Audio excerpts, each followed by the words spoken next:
ろしくお願いします。はい、どうも乾杯。すごく飲めるよ、これもう。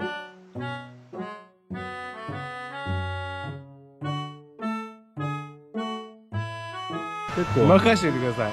アイデアマンですから。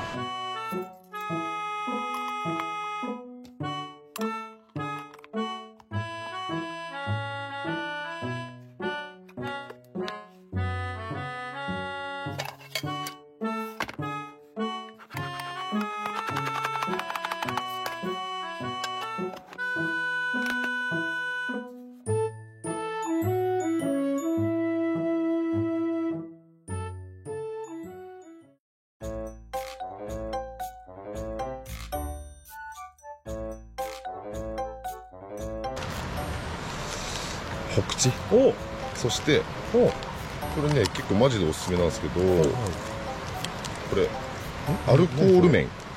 これね、着火剤としてめちゃくちゃいいんですよ。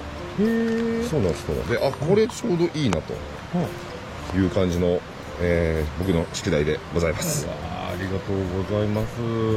すいません、告知は他の方からの情報があったので、おそらくカットになると思うんですけども、はい、ありがとうごぜひざいます。お試しください。ありがとうございます。ありがとうございます。